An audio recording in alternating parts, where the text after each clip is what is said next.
Keberadaan Kerajaan Tarumanegara bersumber dari 7 buah prasasti. Sebagian besar prasasti-prasasti itu ditemuin di daerah Bogor. Mana nih yang dari Bogor? Kamu harus bangga ya, karena dulu pernah berdiri kerajaan besar di Bogor. Penemuan 7 prasasti itu didasarkan pada lokasi pertemuan. Pertama, ada prasasti Ciaruten yang ditemuin di desa Ciaruten. Di prasasti ini ada gambar telapak kaki, lukisan laba-laba, dan huruf ikal melingkar. Prasasti Ciaruten ini berisi Fikrantas Syafanipateh, Sri Matah Purnawarmana, Tarumanagaren Rasya, dan Visnoriva Padadvayam, yang artinya inilah tanda sepasang telapak kaki yang seperti kaki Dewa Wisnu, sang pemelihara. Ialah telapak kaki yang mulia Sang Purnawarman, raja di negeri Taruma, raja yang gagah berani di dunia. Cap telapak kaki melambangkan kekuasaan raja atas daerah tempat ditemukannya prasasti. Ini menegaskan kedudukan Purnawarman yang diibaratkan sebagai Dewa Wisnu. Purnawarman dianggap sebagai penguasa sekaligus pelindung rakyat. Penggunaan cetakan telapak kaki di masa itu mungkin dimaksudkan sebagai keaslian. Mirip tanda tangan zaman sekarang gitu deh. Terus, gak jauh dari prasasti Ciaruten ini, ada juga prasasti kebun kopi yang ditemuin di perkebunan kopi di kampung Muara Hilir, Bogor.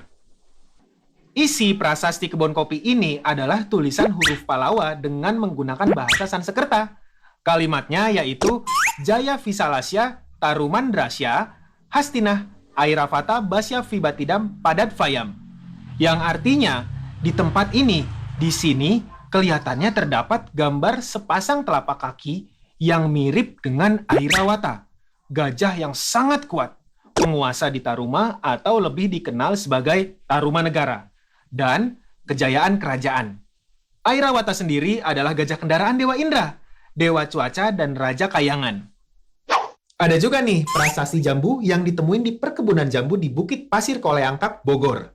Isi prasasti ini bertuliskan, tapak kaki ini adalah tapak kaki Sri Purnawarman Raja Tarumanegara.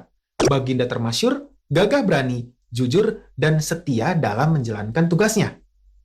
Terus, ada prasasti Cidanghiang atau prasasti Lebak. Prasasti ini ditemuin di tepi sungai Cidanghiang di Desa Lebak, Kecamatan Munjul, Kabupaten Pandeglang, Banten di tahun 1947.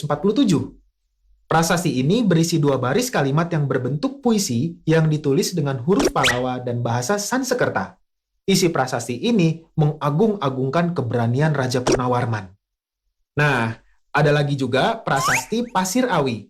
Yang pasti, prasasti ini ditemuin di Pasir Awi, Bogor. Tapi sayangnya, prasasti ini belum bisa dibaca sama para ahli. Ya, sayang banget kan? Padahal kalau bisa kebaca, bisa dapat info lagi tuh tentang kerajaan Tarumanegara.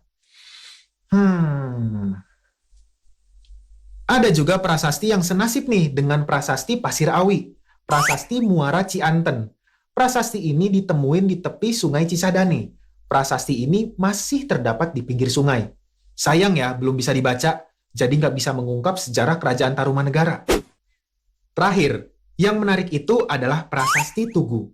Prasasti ini jadi prasasti terpenting dan terpanjang dari Raja Purnawarman yang waktu itu udah bertahta selama 22 tahun.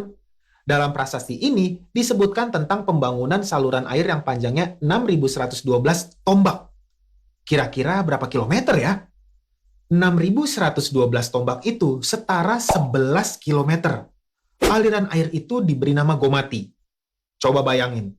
Saluran ini tuh dibangun hanya dalam waktu 21 hari. Gila nggak tuh? Aliran air sepanjang 11 km selesai dalam 21 hari saja.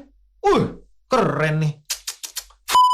Dari prasasti-prasasti tersebut, kita bisa nyimpulin kalau waktu itu di Jawa Barat udah ada kerajaan yang besar dan cukup makmur.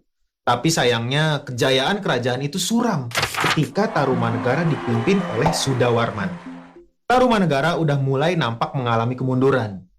Salah satunya adalah pemberian pemerintahan sendiri atau otonomi kepada raja-raja bawahan yang diberikan oleh raja-raja sebelumnya, enggak disertai hubungan dan pengawasan yang baik. Akibatnya, para raja bawahan merasa enggak terlindungi dan enggak diawasi. Terus, munculnya kerajaan pesaing Tarumanegara yang sedang naik daun, yaitu Kerajaan Galuh. sehingga terjadi pemberontakan. Hingga raja terakhir Linggawarman nggak punya anak laki-laki. Jadi, pamor Tarumanegara terus merosot dan akhirnya kerajaan ini pecah jadi dua kerajaan. Kerajaan Sunda dan Kerajaan Galuh. Kerajaan Sunda jadi kelanjutan Kerajaan Tarumanegara yang dipegang oleh Tarusbawa, menantu Raja Linggawarman. Sedangkan Kerajaan Galuh dikuasai oleh Ureti Kandayun. Oke teman-teman, di video ini kita udah belajar tentang Kerajaan Tarumanegara, kerajaan Hindu tertua kedua di Indonesia. Keberadaan Kerajaan Tarumanegara ini diperkuat dengan adanya berita Tiongkok dan dari seorang pendeta dari Kashmir yang bilang bahwa agama yang dianut rakyat Taruma adalah Hindu. Kerajaan Tarumanegara sendiri didirikan oleh Raja Diraja Guru Jaya Singawarman, dilanjutkan oleh Raja Dharmayawarman Purnawarman. Di masa kepemimpinan Purnawarman, Kerajaan Tarumanegara mencapai puncak kejayaannya. Hal ini dibuktiin dengan 7 prasasti yang ditemuin. Dari prasasti-prasasti itu, kita bisa lihat kemakmuran Kerajaan Tarumanegara. Tapi sayangnya, kemakmurannya harus diikuti kemundurannya, hingga Kerajaan Tarumanegara ini dipisah jadi dua kerajaan, Kerajaan Sunda dan Kerajaan Galuh. Nah, adik-adik, sekarang waktunya menjawab pertanyaan. Pertanyaannya adalah, jelaskan sejarah berdirinya Kerajaan Tarumanegara. Dicatat ya, jelaskan sejarah berdirinya Kerajaan Tarumanegara. Jawablah pertanyaan ini sebagai tugas dan kerjakan dengan bimbingan guru atau orang tuamu.